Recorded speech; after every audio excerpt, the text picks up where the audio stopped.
Сәлеметсіздер ме?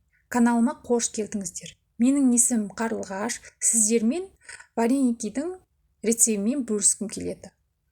Видеомды көрмес бұрын каналыма тіркеліп, лайк басып, комментарий жазып, қолдап кетіңіздер.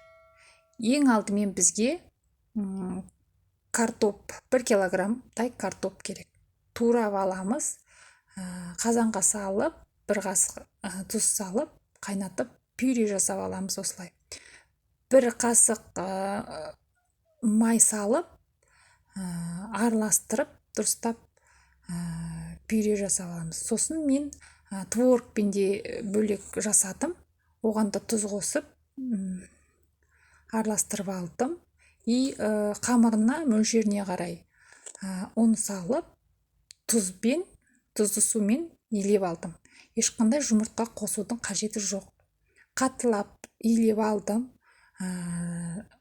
жайып қамырды, шұқалау қылып жайып алдым.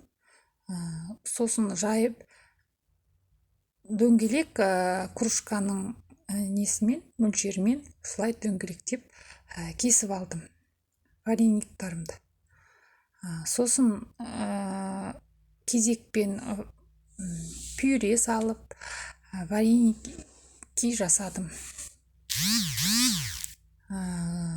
Творогпен де жасап көрсеңіздер әдемі болады, дәмді болып шығады.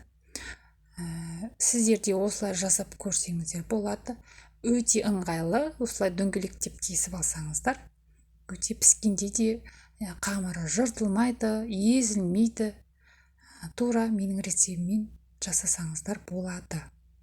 Осылай бәрін жасап алдық вареникиді. Мен мантоваркаға салып пісіріп алдым. Поливына кірістім. Полив жасау керек. Осылай лукты майға қуырып алдым.